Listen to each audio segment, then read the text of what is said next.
Welcome back to Abhyudaya classes UP. आज की इस वीडियो में हम समझने वाले हैं प्रकृतिवाद के बारे में। प्रकृतिवाद क्या होता है, जैसा कि पिछले वीडियोस में हमने समझा था आदर्शवाद के बारे में। आदर्शवाद क्या होता है, यह किन दो शब्दों से मिलकर बना है, जिसे हम विचारवाद या प्रत्ययवाद के नाम से भी जानते हैं।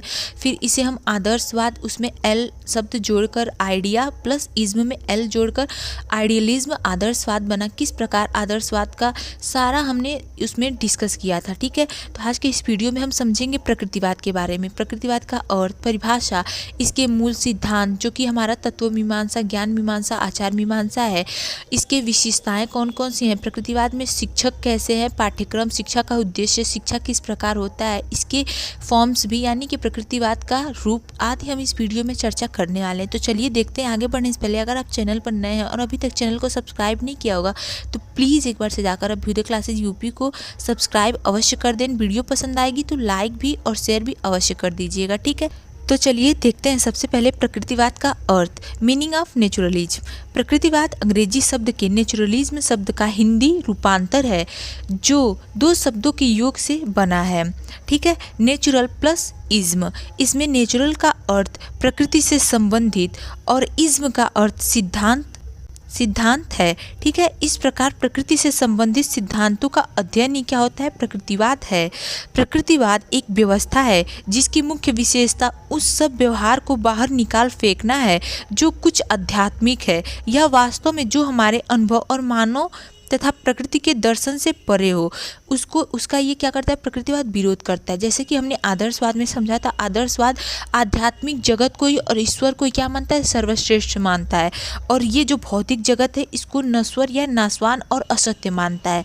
ठीक है, लेकिन प्रकृतिवाद जो है वो इन्हें ठुकरा कर क्या करता है, प्रकृति को ही सब कुछ मानता है। प्रकृति के दर्शन से जो परे होता है वो क्या होता है, उसे ये नकारता है। आगे देखते हैं प्रकृतिवाद की परिभाषा। कुछ परिभाषाओं पर चर्चा करते हैं जिससे और अधिक स्पष्ट होगा हमारा प्रकृतिवाद। सबसे पहला क्या है, जेम्स वाट के अनुसार।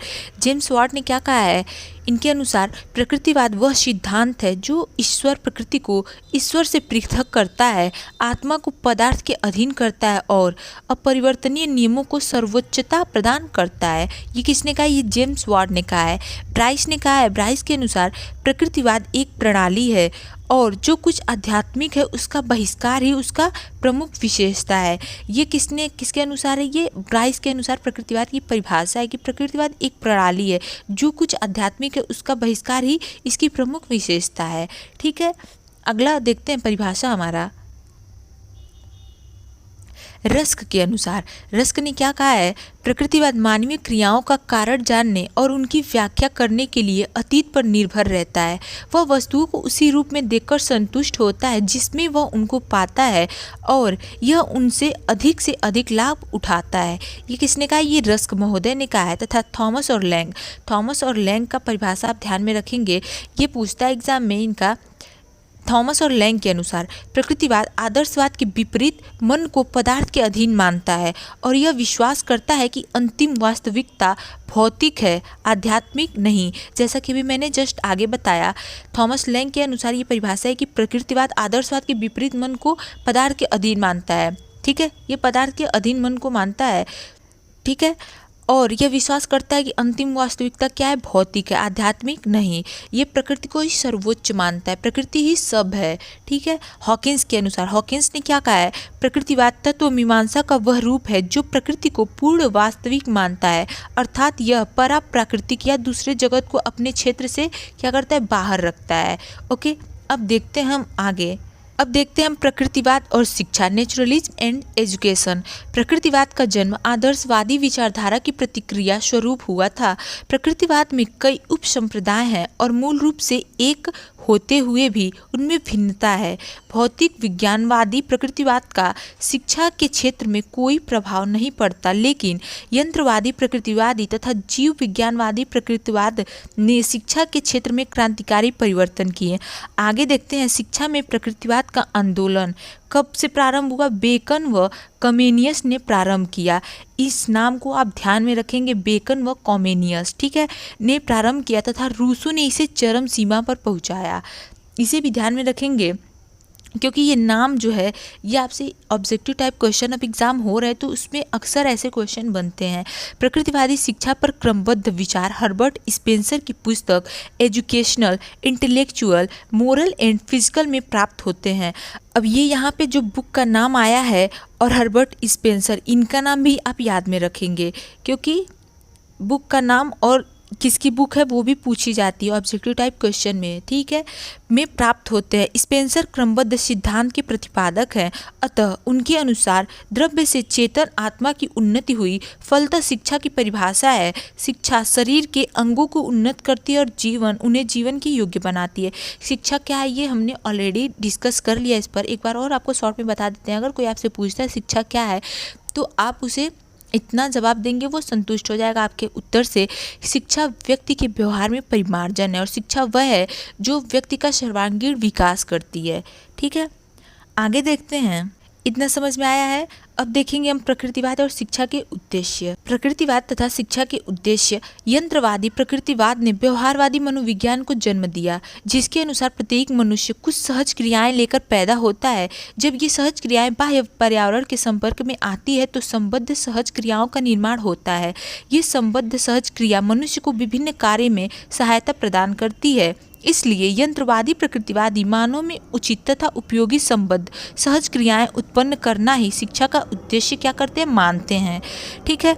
आगे देखते हैं, जीव विज्ञानवादियों के अनुसार प्रत्येक प्राणी में जीने की इच्छा होती है और अपने जीवन की रक्षा के लिए उसे अपने वातावरण से सदैव संघर्ष करना पड़ता है। डार्विन ने इस संबंध में 2 सिद्धांत दिए हैं। देखते हैं कौन कौन से सिद्धांत हैं दोनों।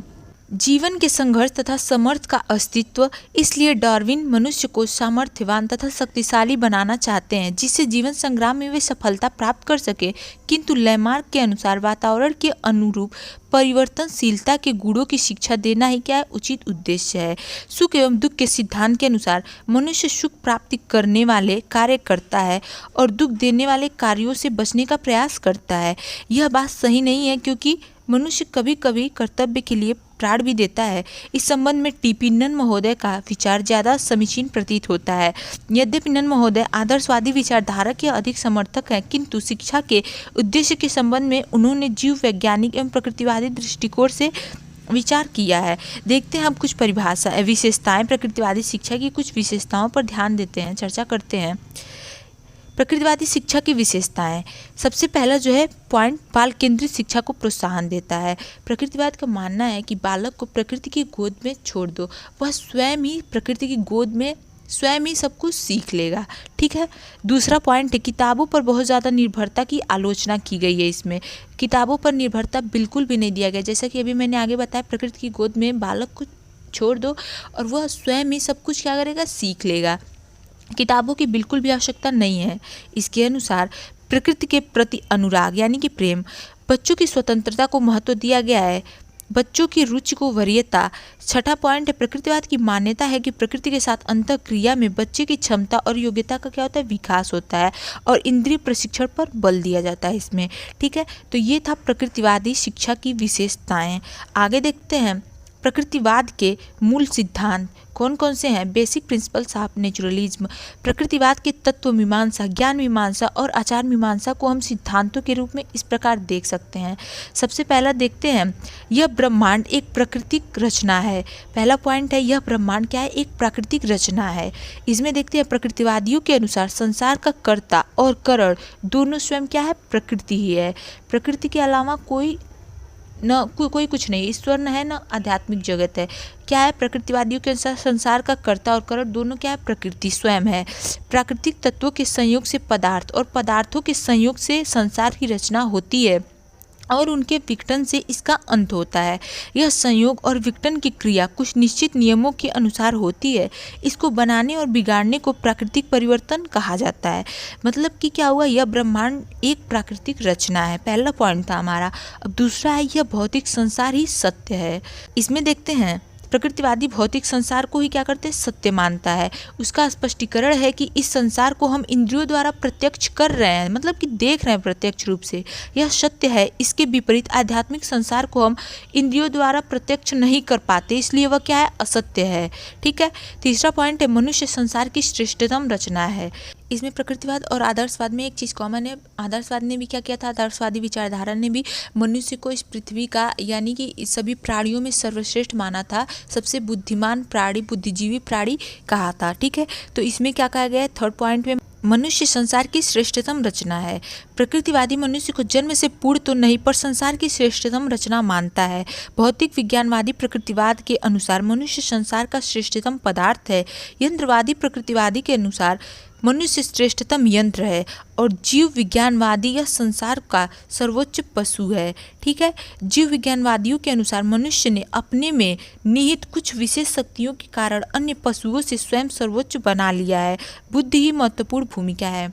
जैसा कि अभी मैंने आदर्शवाद का बताया, क्योंकि उसमें भी ये माना गया है आदर्शवाद में भी कि क्या है, मनुष्य इस संसार का सबसे बुद्धिमान प्राणी है। ठीक है, अन्य प्राणियों में। अब देखते हैं और बुद्धि क्या होती है, इस पर भी आपको चैनल पर वीडियो मिल जाएगा। बुद्धि पर भी आपको लेक्चर चैनल पर अवेलेबल करा दिया गया, आप एक बार उसे भी जाकर चेक कर सकते हैं। ठीक है, और हाँ, अगर अभी तक आपने आदर्शवाद नहीं समझा है तो एक बार उसे जाकर अवश्य समझ लीजिएगा, क्योंकि वो भी इंपॉर्टेंट है। वो समझ लेंगे, प्रकृतिवाद समझ लेंगे, प्रयोजनवाद, फिर यथार्थवाद। ओके, फिर आपका इन सब में कॉन्सेप्ट एकदम क्लियर रहेगा। अगला पॉइंट देखते हैं, मानव विकास एक प्राकृतिक क्रिया है। इसमें देखते हैं, जीव विज्ञानवादी प्रकृतिवादी विकास सिद्धांतों में विश्वास रखते हैं। इसके अनुसार मनुष्य का विकास निम्न प्राणी से उच्च प्राणी के रूप में हुआ है। मनुष्य भी कुछ प्रवृत्ति लेकर पैदा होता है, इनका स्वरूप प्राकृतिक है। बाह्य वातावरण से उत्तेजना पाकर यह शक्तियाँ क्रियाशील होती हैं और मनुष्य का व्यवहार निश्चित होता है। ठीक है, अगला और आखिरी पॉइंट इसमें हमारा प्राकृतिक जीवन ही उत्तम है। जब ये प्रकृतिवाद नाम से स्पष्ट है तो ये प्राकृतिक जीवन को ही उत्तम मानता है। प्रकृतिवादियों के अनुसार सभ्यता एवं संस्कृति के विकास एवं मोह ने मानव को प्रकृति से दूर किया है। मनुष्य की प्राकृतिक प्रकृति उत्तम है। मानव आत्मरक्षा चाहता है और यह भी चाहता है कि उसके किसी कार्य में बाधा न आए। ठीक है, मानव की प्रकृति में छल, कपट, द्वेष आदि दुर्गुण नहीं है। ठीक है, अगला पॉइंट हम देखते हैं, प्रकृतिवाद तथा शिक्षक। प्रकृतिवाद में शिक्षक को किस प्रकार माना गया है, एक वीडियो मैंने बनाया है, चैनल पर आपको मिल भी जाएगा। अगर आप चाहेंगे तो मैं लिंक भी डिस्क्रिप्शन में दे दूंगी।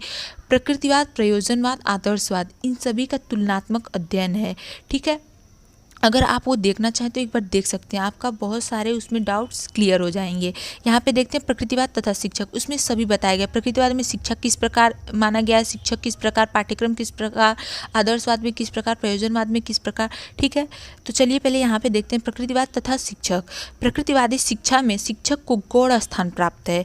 जैसा कि अभी मैंने आगे बताया था, प्रकृतिवाद में क्या किया जाता है, प्रकृति को ही प्रकृतिवादी ने सर्वश्रेष्ठ माना है, इसी को शिक्षक माना है। इन्होंने कहा है कि प्रकृति में ही बालक को क्या किया जाए, रख दिया जाए, छोड़ दिया जाए, प्रकृति की गोद में छोड़ दिया जाए। बालक स्वयं ही खुद ब खुद क्रिया करके सीख लेगा, प्रकृति की गोद में ही सब कुछ सीख लेगा। तो इसमें क्या होता है, शिक्षक का स्थान गौण होता है।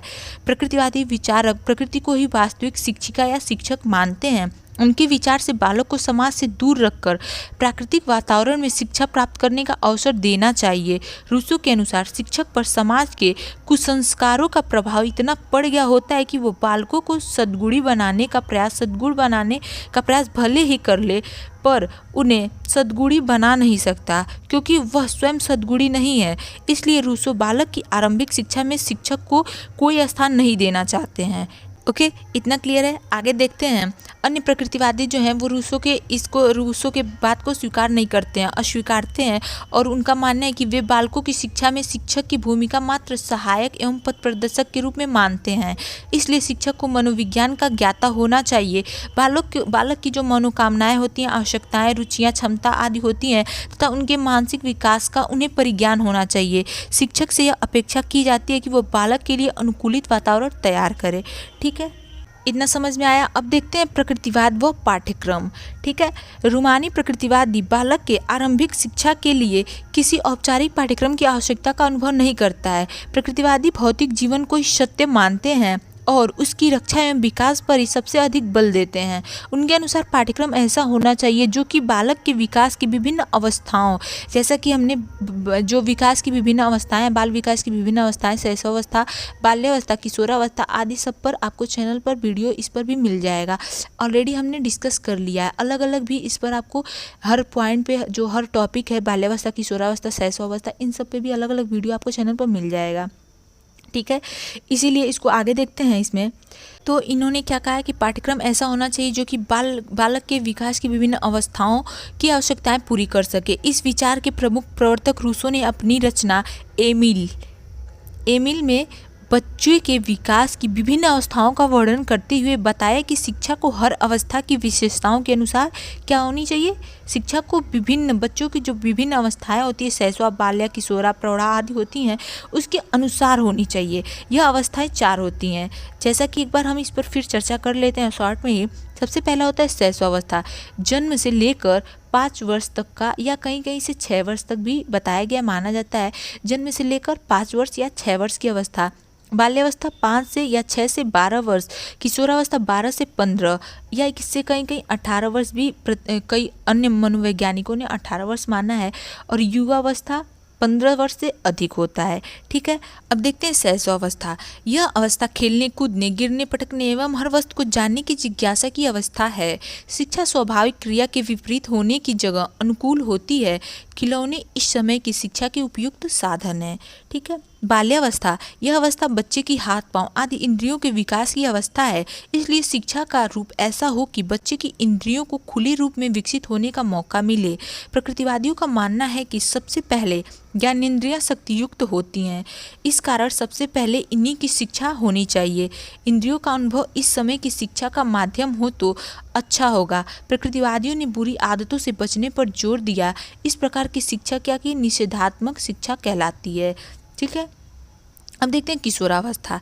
इस अवस्था को ज्ञान पाने की अवस्था माना गया है। यहाँ पे व्यवस्था नहीं अवस्था होगा, थोड़ा सा टाइपिंग मिस्टेक हो जाता है कभी कभी। अवस्था माना गया है। पाने का अभिप्राय स्वयं के प्रयास द्वारा ज्ञान अर्जित करना है। रूसो के अनुसार इस समय तक वह इतना अनुभव पा चुका होता है, अतः नियमित अध्ययन को इस स्वाभाविक रूप में पालेगा। इस समय बौद्धिक एवं शारीरिक क्षमताओं को एक दूसरे का पूरक बनाने वाला होना चाहिए। अब देखते हैं युवावस्था। युवावस्था में क्या कहा है, यह अवस्था बच्चे को समाज का अंग बनाने का है। इस समय तक उसमें समाज का एक कुशल नागरिक बनने की गुण व शक्ति आ चुकी होती है, अतः यह अवस्था उसे सामाजिक और नैतिक कर्तव्य से परिचित कराने की सबसे उपयुक्त अवस्था है। रूसो ने इसे हृदय विकास के काल के रूप में देखा है और उसे सामाजिक और भौतिक विज्ञान विषय पढ़ाए जाने की संस्तुति की है। ठीक है, अब हम देखते हैं प्रकृतिवाद का दार्शनिक दृष्टिकोण। सबसे पहले है तत्व मीमांसा में प्रकृतिवाद, इसके बाद ज्ञान मीमांसा में प्रकृतिवाद, उसके बाद आचार मीमांसा में प्रकृतिवाद को समझेंगे। पहला पॉइंट देखते हैं, परमाणु को सत्य, अनश्वर एवं अविभाज्य मानते हैं। यह परमाणु आकार एवं मात्रा में भिन्न होते हैं। इन्हीं के सहयोग से ब्रह्मांड की क्या होती है, रचना होती है। जो दृश्य है वह परमाणु के सहयोग का फल है। प्रकृतिवादियों के अनुसार मनुष्य इंद्रियों एवं विभिन्न शक्तियों का समन्वित रूप है। ठीक है, सब प्रकृति का खेल है, इसमें आत्मा नामक चेतन तत्व नहीं है। ओके, संपूर्ण सृष्टि के नियम विद्यमान हैं, सब कार्य नियम अनुसार होते हैं। मनुष्य भी प्रकृति के क्या है, अधीन है, अर्थात स्वतंत्र नहीं है। प्रकृति के नियम शाश्वत एवं परिवर्तनशील है। ठीक है, ये है तत्व मीमांसा में प्रकृतिवाद। अब देखते हैं ज्ञान मीमांसा में प्रकृतिवाद। ठीक है, प्रकृतिवादी प्रत्यक्ष का समर्थन करते हैं। अभी हमने ये सब ऑलरेडी समझ रखा है। प्रकृतिवादी क्या करते हैं, प्रत्यक्ष का समर्थन करते हैं। यह इंद्रियों तथा अनुभव के माध्यम से ज्ञान की प्राप्ति पर ही बल देते हैं। वह इंद्रियों द्वारा प्राप्त किए जाने वाले ज्ञान को सत्य मानते हैं। हर्बर्ट स्पेंसर इस ज्ञान को निम्न स्तर की ज्ञान से ऊंचा और तत्व ज्ञान से निम्न मानते हैं। ठीक है, तत्व ज्ञान पूर्ण रूपेण संगठित होता है। इसको स्पेंसर ने सर्वोत्तम प्रकार का ज्ञान बताया है। रूसो ने शिक्षा के सभी स्तरों पर प्रत्यक्ष ज्ञान को क्या किया, महत्वपूर्ण स्थान प्रदान करने के लिए कहा है। ओके, अब देखते हैं आचार मीमांसा में प्रकृतिवाद। इसमें कहा है प्रकृतिवाद प्राकृतिक पदार्थ एवं क्रियाओं को ही सत्य मानता है। ठीक है, प्रकृतिवाद क्या होता है, प्राकृतिक जो पदार्थ हैं और जो क्रियाएं हैं उन्हीं को सत्य मानता है। इनके अनुसार प्रकृति अपने आप में शुद्ध है। ओके, और इसके अनुकूल ही मनुष्य को आचरण करना भी चाहिए, जिससे कि सुख मिले। मनुष्य को अपनी प्रकृति के अनुकूल ही आचरण करना चाहिए। वे मनुष्य को किसी प्रकार से सामाजिक नियमों और आध्यात्मिक बंधनों में बांध कर नहीं रखना चाहते हैं। मनुष्य को जो कार्य सुख देते हैं वही कार्य वह करेगा। प्रकृतिवादी केवल प्राकृतिक नैतिकता को ही मानते हैं, जैसा कि हम आगे समझते हुए चले आ रहे हैं। अब आगे देखते हैं हम प्रकृतिवाद के रूप, फॉर्म्स ऑफ नेचुरलिज्म। ठीक है, प्रकृति के अर्थ के संबंध में दार्शनिकों में मतभेद रहा है। जैसा कि अभी हमने आगे भी समझा था, एक किसी दार्शनिक का मानना था कि शिक्षक का एकदम स्थान गौण होता है, शिक्षक कुछ भी नहीं होता है, और किसी ने क्या कहा है कि शिक्षक का स्थान होता है मार्गदर्शक के रूप में।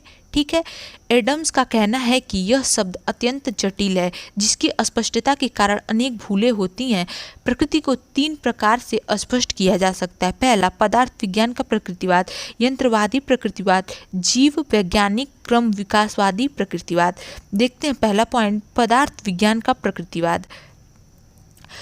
इसमें देखते हैं यह विचारधारा पदार्थ विज्ञान पर आधारित है। इसके अनुसार समस्त प्रकृति में अणु क्या है, विद्यमान है। जगत की रचना इन्हीं अणु तत्वों से हुई है। जीव और मन सभी का निर्माण भौतिक तत्वों के संयोग से ही हुआ है।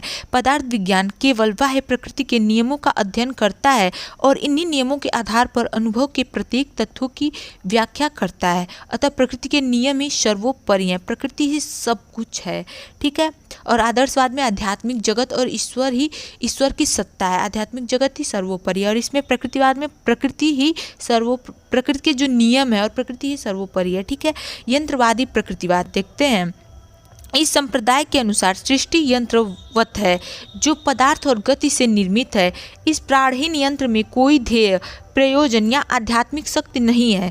मानव यद्यपि इस जगत का सर्वश्रेष्ठ प्राणी है, तथापि उसमें स्वचेतना नहीं होता। उसका व्यवहार बाह्य प्रभाव के कारण नियंत्रित होता है। जो जो मानव बाह्य वातावरण के संपर्क में आता है, मानव यंत्र सुचारू रूप से क्रिया करता रहता है। मनुष्य की प्रयोजनशीलता, क्रियात्मकता, उसके आत्मिक गुणों की विवेचना इस विचारधारा में संभव नहीं है। ठीक है, ये था यंत्रवादी प्रकृतिवाद। अब देखते हैं जीव वैज्ञानिक क्रम विकासवादी प्रकृतिवाद। इसमें देखते हैं यह विचारधारा विकास के सिद्धांत में विश्वास रखती है, इसलिए इस विचारधारा का उद्गम डार्विन के क्रम विकास सिद्धांत से हुआ है। इस मत के अनुसार जीवों के क्रम विकास में मनुष्य सबसे अंतिम अवस्था में है। मस्तिष्क विकास के कारण ही मनुष्य में भाषा का विकास किया, जिसके फलस्वरूप वह ज्ञान को संचित रख सकता है, नए विचार उत्पन्न कर सकता है तथा सामाजिक एवं सांस्कृतिक जीवन का विकास कर पाया है। अन्य सभी दृष्टियों से मनुष्य अन्य प्राणियों से क्या है, भिन्न नहीं है। ठीक है, उसकी नियति तथा विकास की संभावनाएं वंशक्रम तथा परिवेश पर निर्भर करती है। ये जीव वैज्ञानिक क्रम विकासवादी प्रकृतिवाद के अनुसार है, जिसका उद्गम डार्विन की विचारधारा से माना गया है, क्रम विकास के सिद्धांत से हुआ है। ठीक है, तो ये था हमारा आज के वीडियो में प्रकृतिवाद को हमने समझा। आई होप आपको जो भी बताया गया हो, जो भी बताया हो मैंने, आई होप आपको याद रहे, समझ में आया हो। अगर कोई भी दिक्कत होती है तो आप एक बार प्लीज़ कमेंट बॉक्स में बता सकते हैं। ठीक है, और किसी भी टॉपिक पे आपको वीडियो चाहिए तो वो भी आप कमेंट बॉक्स में बताएंगे। मैं पूरी कोशिश करूंगी कमेंट बॉक्स चेक करके आपको उस टॉपिक पर वीडियो उपलब्ध करा सकूं। सो गाइज, आज के वीडियो में बस इतना ही। अगर आप चैनल पर नए हैं और अभी तक चैनल को सब्सक्राइब नहीं किया तो प्लीज़ एक बार से जाते वक्त चैनल को सब्सक्राइब, वीडियो को लाइक एंड शेयर अवश्य करते जाइएगा। ठीक है, थैंक यू।